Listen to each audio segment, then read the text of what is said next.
para alabarte, Señor, y Recording is on. para escuchar tu palabra, Señor. Gracias, Padre, por todos mis hermanos, Señor, que están aquí, Señor, de los que van a conectarse luego y de los que no han podido, Señor. Gracias, Dios mío. Pido que seas tú hablando, Señor, a través hoy de nuestro pastor Felipe, Señor, y que nos abra los ojos, Señor, el entendimiento, Dios mío, que podamos entender este mensaje, Dios. Te damos muchas gracias. También te damos muchas gracias por todas las madres, Señor. Que seas tú, Señor, bendiciéndolas, Señor. Gracias, Padre, por todas las cosas, por este resto de días, Señor. Amén y amén. Amén. Amén. Muchas gracias, mi hermano. En el Museo Nacional de Edimburgo hay una pintura, un cuadro que fue pintado en el año 1648 por un pintor muy famoso que se llama Rembrandt. Este pintor holandés de muchísima fama tenía como especialidad pintar retratos. Pintó mucho más de 100 obras a lo largo de su vida como pintor y eran retratos que intentaban captar profundamente el alma de las personas que él retrataba. Es uno de los retratistas más famosos. Aquellos que han podido visitar museos en España o en otros países de Europa verán que cualquier museo que se precie siempre va a tener un cuadro de Rembrandt. Y ese cuadro que está allí en la Galería de Arte de Edimburgo, en el Museo Nacional de Edimburgo, tiene una particularidad. Es un cuadro que muestra un retrato de un niño pequeño que puede estar alrededor de los 6 o 7 años. Este niño pequeñito está apoyado en el regazo de una mujer que está vestida como si fuese una monja. Cuando pintaban aquellos pintores entre los años 1300 y los años 1700, los pintores pintaban de oído. ¿Qué significa esto? Los pintores escuchaban relatos de cómo se podían vestir ciertas personas en algún momento y basado en esos relatos de cómo las personas se podían vestir, ellos hacían una composición específica y pintaban con su imaginación. Por eso es que muchas veces en muchos cuadros nosotros encontramos que se pintan leones con alas o se pintan animales muy extraños, porque entre el año 1300 y el año 1700 el conocimiento científico, arqueológico era bastante limitado. Por ende, los pintores pintaban de oído. Pero en este caso, este hombre, Rembrandt, cuando pinta a esta mujer, la pinta vestida de monja. Y el cuadro tiene un título. Es un cuadro de un gran tamaño, de mucho valor económico. Tiene un título. Y en el título pone a la persona, le pone el nombre de profetisa.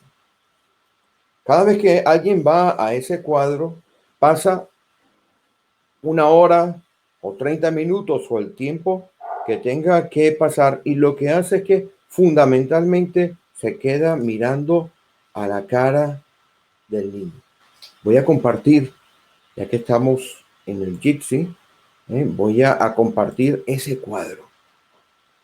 Vamos a ver si podemos ver. Si lo puedo compartir aquí para que lo podamos ver todos. Es un cuadro pintado por Rembrandt. El cuadro pintado por Rembrandt se llama Ana, la profetisa, y Samuel. Ese es el nombre de ese cuadro. Ahí lo estoy poniendo para que todos lo veamos. Creo que ya lo podemos estar viendo todos. El cuadro de la profetisa Ana. Sí, perfecto. Y ese pequeño niño que se ve allí es Samuel. Y lo que quiero hablar hoy en el Día de la Madre es de este tema, de un tema que tiene que ver con la madre, con la influencia que tienen las madres en nosotros, porque somos producto de nuestras madres. Habíamos leído de Timoteo, habíamos leído del capítulo 16 de Hechos de los Apóstoles, Y habíamos leído el versículo 1 y el versículo 2, donde habla de un joven llamado Timoteo. Y hemos visto un cuadro que tiene con bastante claridad la imagen de una señora que es Ana y de el niño Samuel. ¿Qué tiene que ver Timoteo y qué tiene que ver Samuel con todo esto del Día de la Madre? Pues ya lo vamos a explicar, mis hermanos. Pero para eso les quiero pedir que vayamos a el primer libro de Samuel, que está en el Antiguo Testamento. Primer libro de Samuel en el Antiguo Testamento. Yo lo leí, acabo de leer. Ay, muy Bien. bien. Primer libro de Samuel en el Antiguo Testamento. Amén. Bien, bien. Yo voy a leer el primer capítulo del libro de Samuel. Vamos a leer todos junto conmigo, pero como yo tengo el micrófono en funcionamiento, y me está gustando que veo que puedo ver por lo menos los nombres de mis hermanos y ya, bendito sea Dios, me siento mejor predicando de esta manera porque siento como si estuviera en la congregación. Vamos a ver el libro de Samuel, el primer capítulo. Vamos a ver la historia de ese cuadro que está allí. Después volveremos para finalizar con Timoteo. Recuerden ir apuntando las notas. Hemos leído Hechos de los Apóstoles, capítulo 16, versículo 1 y 2. Y ahora hemos ido al primer libro de Samuel, y leeremos en el capítulo 1. Dice, hubo un varón de Ramataín de Sofín, del monte de Efraín. Eso significa que pertenecía a una región muy específica de esta región de Israel y de Samaria. Este hombre, que se llamaba Elcano, era hijo de Jeroam, hijo de Eliú, hijo de Tou, hijo de Suf, efrateo. Cuando habla de Efrateo, nos hace recordar a Belén Éfrata. Es decir, estamos por esta zona allí cercana. Versículo 2. Y tenía él dos mujeres. El nombre de una era Ana y el de la otra Penina. Y Penina tenía hijos, mas Ana no los tenía.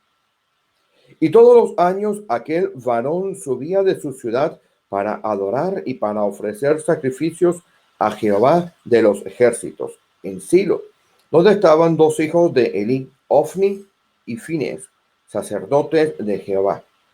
Y cuando llegaba el día en que Elcana ofrecía sacrificios, daba a Penina, su mujer, a todos sus hijos. Era mucho más de dos hijos.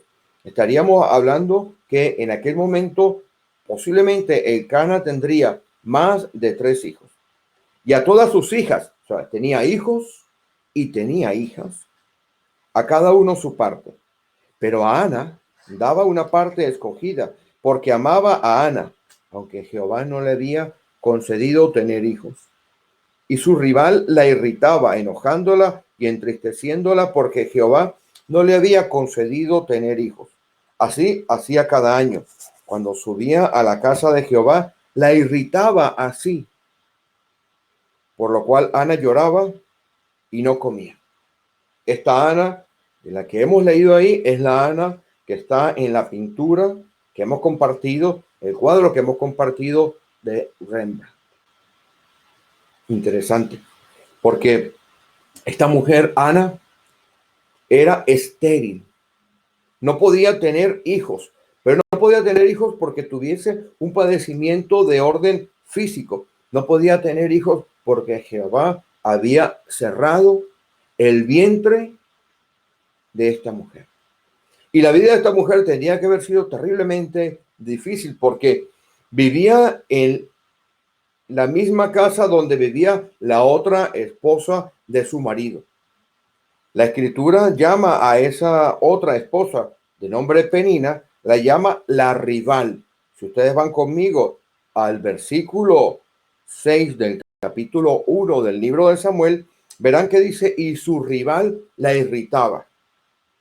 Esta mujer, Ana, no solamente tenía que sufrir el hecho de que no podía tener hijos, que en aquella fecha se era considerado como que no estabas en buenos términos con Dios, sino que de manera adicional tenía que sufrir todos los días el acoso de ver a los hijos de la rival, más el acoso de la rival que probablemente le paseaba los hijos y las hijas por el frente de su cara. Era una situación terrible, porque esta señora, no solamente, Ana, no solamente tenía que aguantar eso allí en su casa, sino que también tenía que verlo en el templo. El marido subía o iba a Jerusalén, iba a Silo, donde estaba la tienda, 3 veces al año, por lo menos 3 veces al año. Vayan conmigo, por favor, a Deuteronomio capítulo 16. Deuteronomio capítulo 16. Unas pocas páginas para este lado, para el lado izquierdo, y verán cuántas veces al año en aquellas fechas estaba comandado que había que subir a Silo. No estaba aún en Jerusalén, no se había construido aún. El templo de Jerusalén estaba en Silo.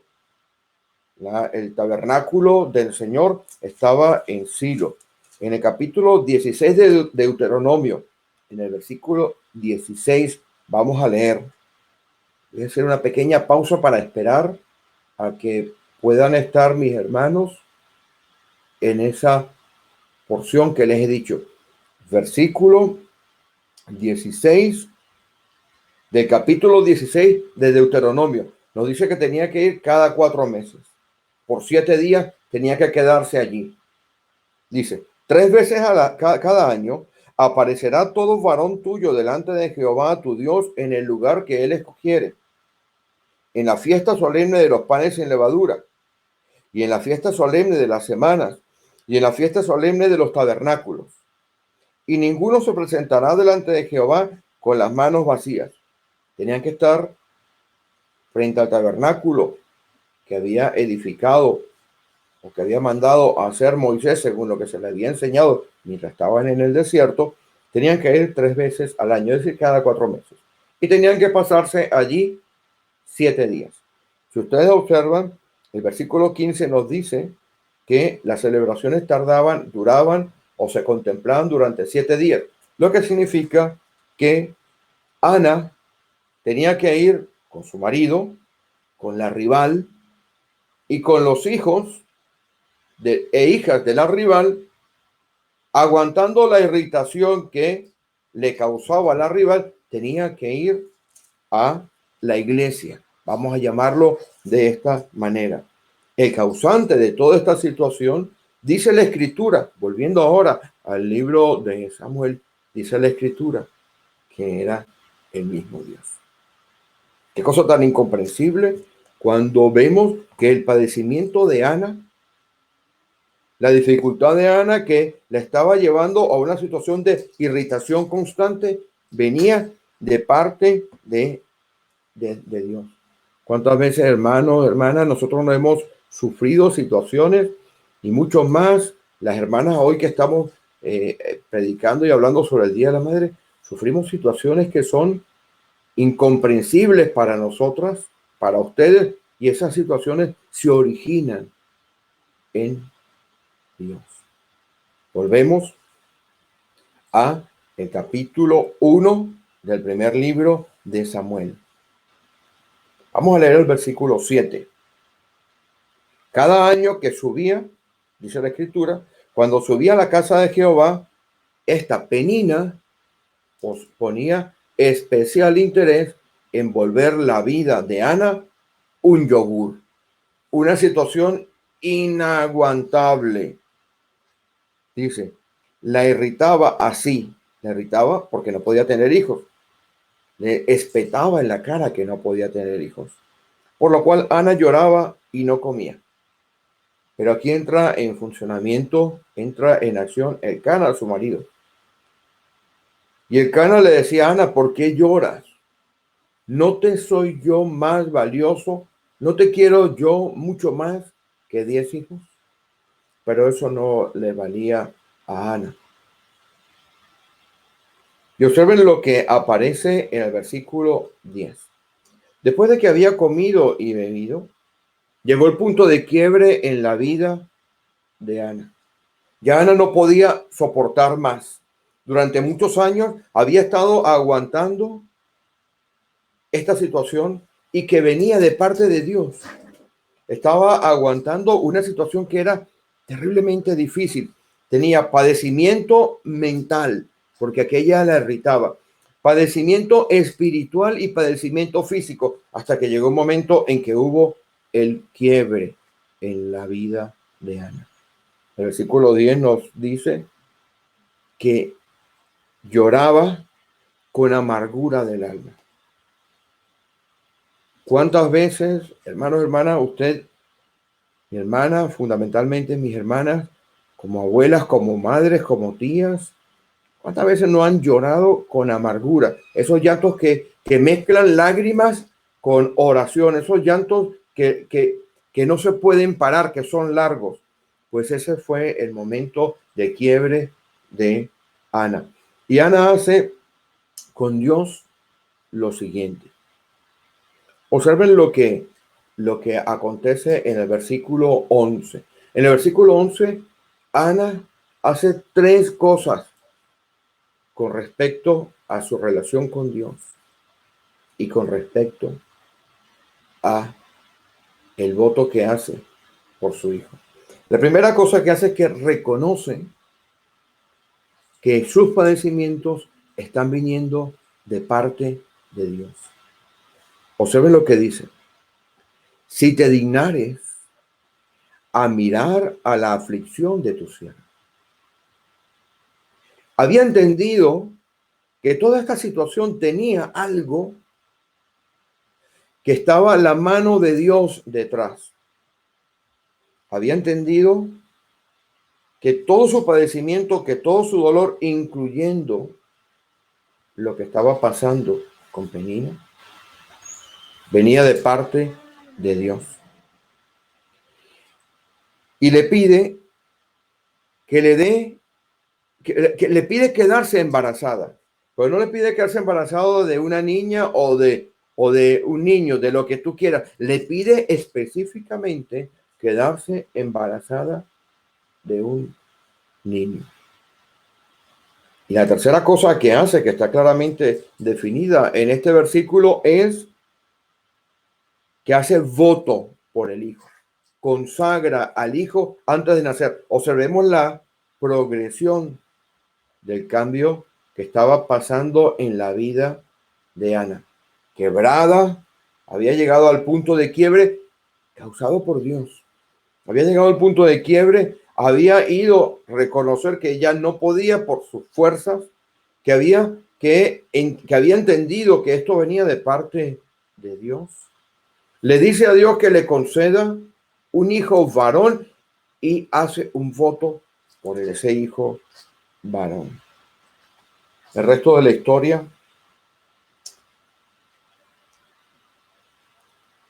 creo que todos la conocen, pero la voy a repetir muy rápidamente. Efectivamente, Ana tiene un niño. A este niño le ponen de nombre Samuel, que significa Dios, dice el nombre de Dios, o tiene diferentes maneras de entender, pero tiene que ver con que Dios escucha una oración que se hace desde lo profundo del ser. Sé que en la congregación tenemos varios Samuel, varias abuelas, varias hermanas que son madres. Y por eso quise utilizar esta porción de hoy y ese cuadro. La escritura nos enseña que Samuel fue devuelto por la madre al templo para que sirviera en el templo. Algunos especialistas en la escritura piensan que probablemente este niño fue llevado al templo alrededor de los 7 años, tal como aparece en el cuadro de Rembrandt, que podría estar alrededor de los 7 años. Pero esos primeros 7 años que pasó con su madre fueron fundamentales a la hora de transformar a Samuel en el gran profeta que fue. Vamos de nuevo ahora, mis hermanos, a Hechos de los Apóstoles otra vez. En el capítulo 16 de Hechos de los Apóstoles que estábamos leyendo. En Hechos de los Apóstoles, en el 16, el 1 y el 2, está hablando de otro joven que se crió con una madre que le enseñó las cosas de Dios. Este joven es Timoteo. Samuel se había criado alrededor hasta de los 7 años escuchando las cosas de Dios hasta que su madre le entregó al servicio, y Samuel es considerado junto con Moisés de los 2 grandes profetas que han existido. Samuel es considerado junto con David, Moisés, lo máximo de Israel. Samuel es considerado como el que cambió la manera de entender la relación con Dios. Samuel fue el último de los jueces y el que constituyó al primer rey de Israel, Saúl. Samuel, adicionalmente a esto, a todo esto, es considerado como la figura profética más importante del Antiguo Testamento que se ve en el Nuevo Testamento. ¿De dónde sale esta gran figura de Samuel? De aquellos 7 años aprendiendo la Escritura.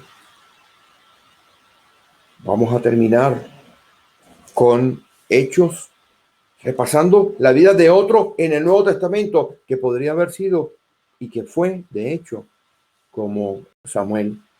El otro es Timoteo. Timoteo era hijo de una mujer judía y creyente y de padre griego. En el versículo 1 del capítulo 16, que es el que acabo de leer, nos dice que era de una población llamada Listra. Era una población absolutamente pagana. Absolutamente pagana. Y allí en Listra, en el versículo 2, la gente daba buen testimonio de él. Veamos qué había en Listra. Veamos qué había en Listra. Vayan conmigo al capítulo 14 de Hechos de los Apóstoles. En el versículo 8, 2 páginas más a la izquierda, en el versículo 8 del capítulo 14, nos habla de que en Listra estaban Pablo visitando allí, y observan que hay un hombre que está imposibilitado de los pies. Pablo, a través del Espíritu Santo, sana a este hombre. Estaba con Bernabé, versículo 12 del capítulo 14. Y le quieren convertir a ellos en dioses. Les quieren agasajar como dioses. Eso era lo que había en Listra. Y allí en medio de Listra había una familia compuesta por una abuela, por una madre y por un hijo. Esa familia era la familia de Timoteo. Esa familia espectacular que es la familia de Timoteo, Pablo la exalta en la segunda epístola de Timoteo, en el versículo 5 del primer capítulo de la segunda epístola de Timoteo. Segunda epístola de Timoteo, capítulo 1, versículo 5. Qué importantes son las figuras maternas cristianas, las tías, las abuelas, las primas, en la formación de los niños. Por eso en nuestras congregaciones nosotros apreciamos y valoramos lo que hacen las abuelas cristianas por sus nietos, lo que hacen las madres cristianas en la formación de sus hijos, lo que hacen las tías en la formación de sus sobrinos. Qué cosa tan importante es cuando un niño desde el principio es formado por las figuras maternas, que son las que, por regla general, en aquellas culturas, en el Antiguo Testamento, lo hemos visto con el caso de Ana y de Samuel, y en el Nuevo Testamento, Lo estamos viendo con el caso de Timoteo. Son aquellas que tienen más cercanía con sus hijos, sus nietos, sus sobrinos, sus primos menores. Observen lo que le dice Pablo a Timoteo, que era de Listra, un lugar terriblemente pagano, donde querían convertir a Bernabé como Júpiter y a Pablo como Apolos. Lo hemos leído en el capítulo 14 de Hechos. Miren lo que dice Pablo acerca de estas dos mujeres, la madre y la abuela de Timoteo. Versículo 5 de la segunda epístola del apóstol Pablo a Timoteo, capítulo 1. Trayendo a la memoria la fe no fingida, la fe verdadera, la fe clara, la fe concreta que hay en ti. La misma fe que habitó primero en tu abuela Loida y en tu madre Eunice. Y estoy seguro que en ti también. Qué importante las figuras maternas, las figuras, las madres, las abuelas, las tías cristianas en la vida de los niños y en sus primeros años. ¿Cómo sabemos que este muchacho, este jovencito, aprendió de parte de su abuela aquellas cosas que también su madre le enseñó? Porque lo hizo desde niño. Su padre era griego, el padre de Timoteo era griego, pero su abuela era cristiana, su madre era cristiana. Y observen lo que nos dice allí mismo en la segunda epístola de Timoteo, en el capítulo 3, el versículo 15. Segunda epístola de Timoteo, capítulo 3, versículo 15. Desde la niñez has sabido las sagradas escrituras. La fe que habitó en Loida, la fe que habitó en Eunice, hizo mucha mella, formó a un joven llamado Timoteo, que dio buen testimonio hasta el final. Timoteo muere alrededor de los 80 años de edad, predicando el evangelio, posiblemente en Listra. Se levantó a predicar el evangelio contra una diosa que había allí y lo mataron. Dio buen testimonio. Fue el compañero fiel, el hijo en la fe de Pablo. Pero esto no fue casualidad. Samuel fue el profeta más grande que hubo en el Israel antes de Juan el Bautista y después de Moisés. El Salmo 99 lo habla con muchísima claridad. Jeremías capítulo 15, versículo 1, lo habla con mucha claridad. Búsquenlo y lo verán. Fueron las madres, fueron las figuras maternas las que impartieron en estos, tanto en Samuel como en Timoteo, esos valores cristianos que luego transformaron a estos dos hombres en unos verdaderos héroes de la fe.